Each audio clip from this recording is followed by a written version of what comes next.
Guys, good afternoon sa inyong lahat. For today's video guys, guluto tayo ng apritadang manok. Ito nga pala guys yung ating ito yung pangunahin nating ingredients guys.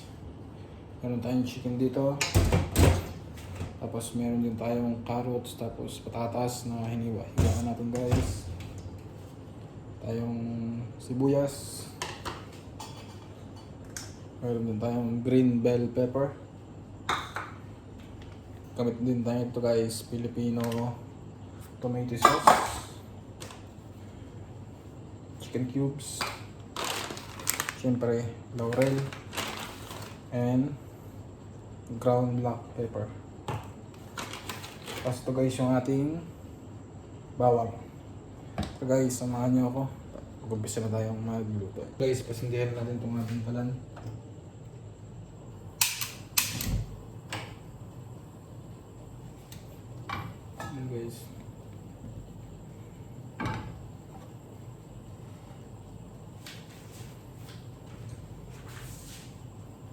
Guys, tingnan na tayo ng mantika.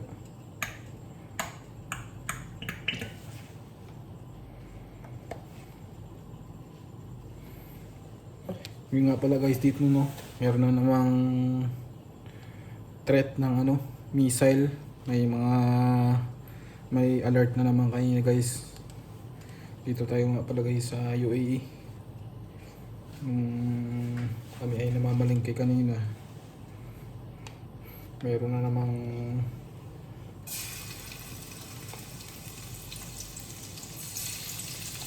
siguro may naglalaro ng missile. Kaya pala guys dito sa ibang lugar dito sa UAE is naka-active yung kanilang mga radar.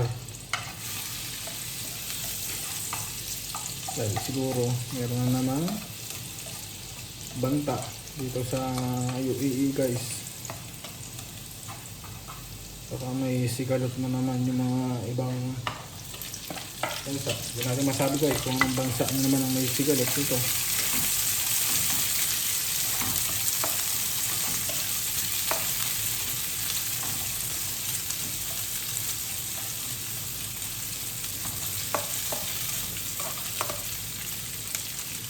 Guys, lagyan na natin yung chicken.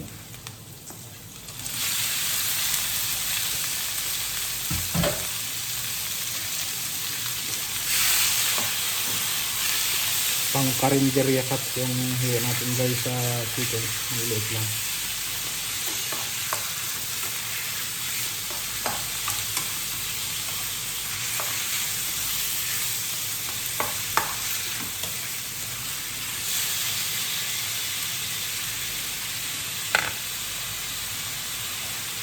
Guys, lagyan natin ng brown black pepper.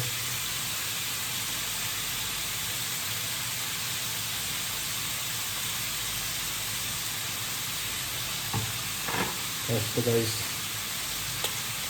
chicken cubes.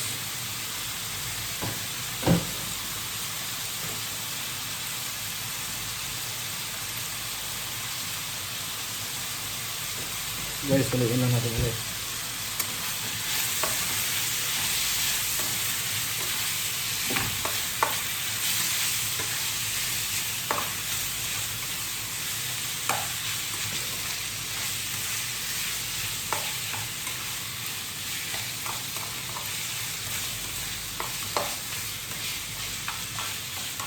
Kaya guys, kanina dun sa mall na aming pinuntahan dito sa Abu Dhabi, nagmamadali na umuwi yung mga tao doon dahil meron namang threat ng missile.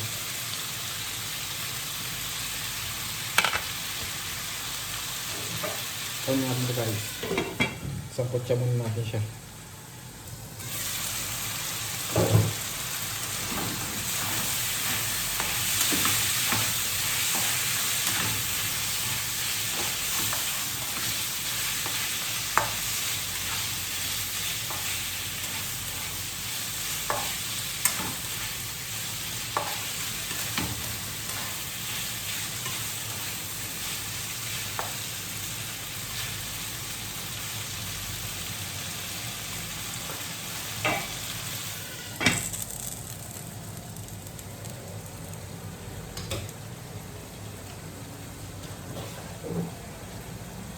Guys, merienda tayo. Meron tayong chicken samosa.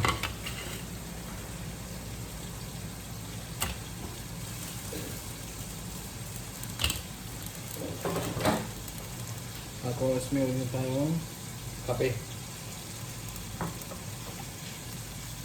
Guys, lagyan natin siya ng laurel. Tahong ng laurel.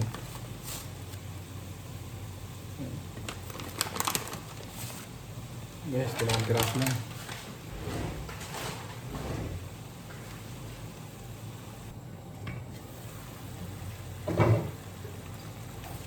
Ito na natin guys.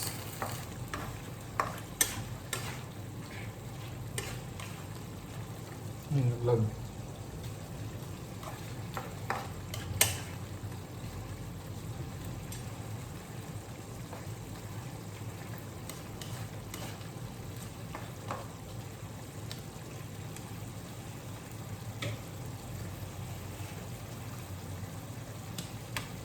Yes guys, lagyan natin yung carrots tapos patatas para lumambot na rin sila.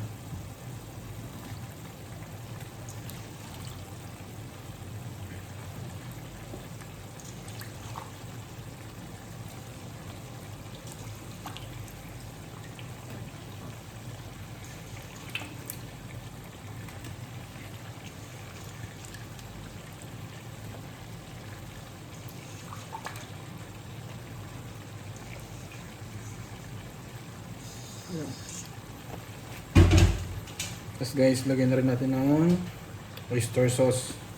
Nga pala guys, no, iba-iba yung way ng ating pagluluto. As long as na okay o tama yung pagtimpla mo, process ng pagluluto mo, masarap yung panlasa o yung timpla para sa'yo at para sa ibang nakakain. Goods yun guys. Hindi natin pwedeng sabihin na hindi porket iba yung way ng ating pagluluto hindi na magiging ganun yung tamang pagluluto talaga o yung hindi na yung ganun yung kalalabasan. Iba-iba naman tayo ng proseso ng pagluluto. Kaya as long as na gumagana yung way o technique ng ginagawa mong pagluluto, goods yan. As long as na na-appreciate ng mga taong kumakain, yung mga kumakain ng luto mo, goods pa rin yan.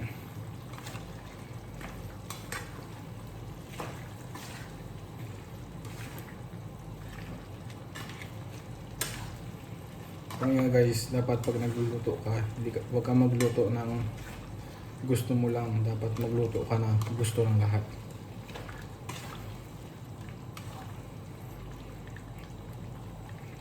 Guys, tapan natin siya ulit.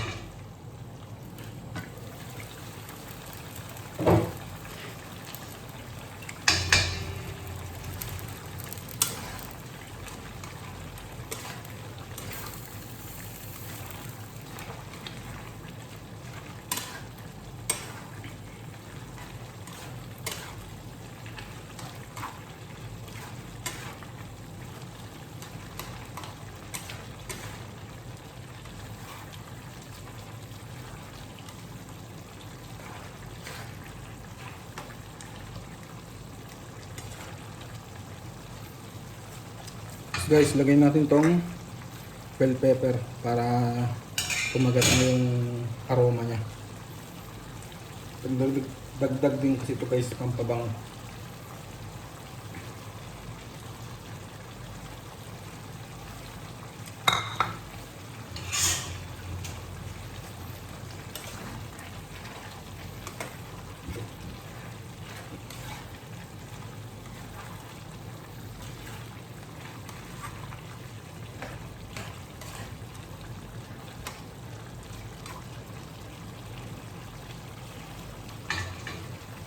Guys, tapos takpan natin ulit.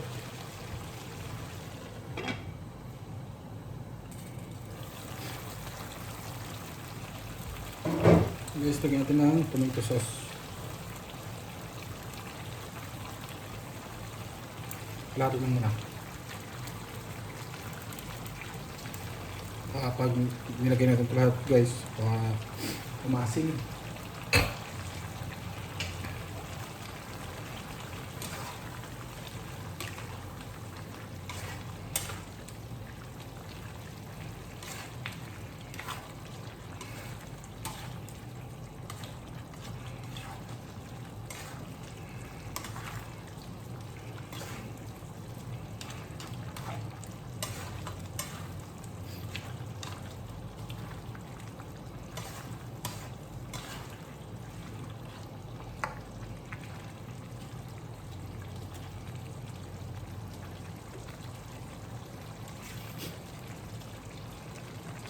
Tapos guys, gamit tayo ng Himalayan pink salt.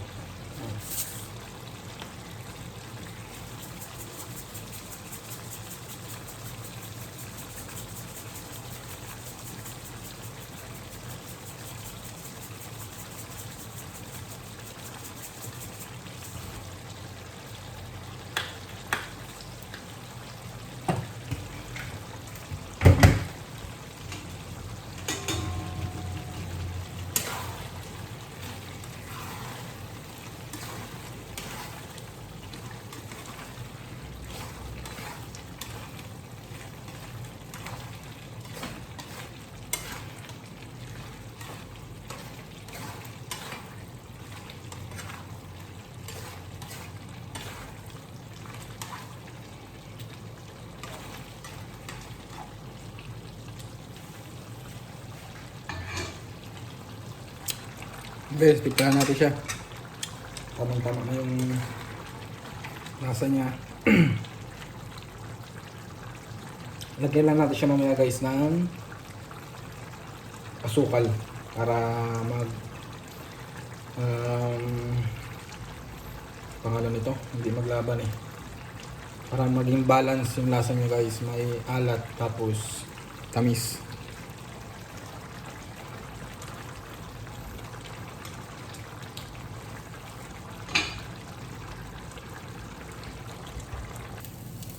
Guys, lagyan natin siya ng sugar.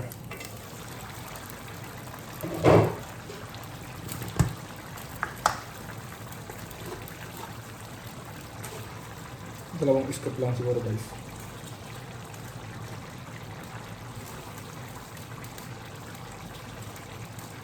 Kapat ko na. Dalawat kalahati. Yan. Yan yan guys.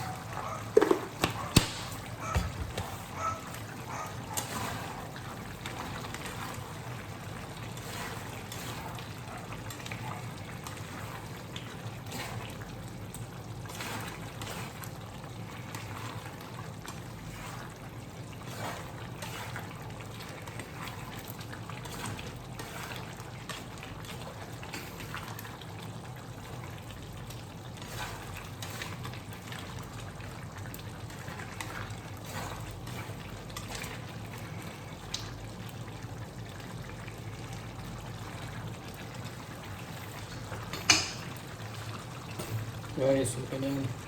Lambot na natin yung karne ng manok.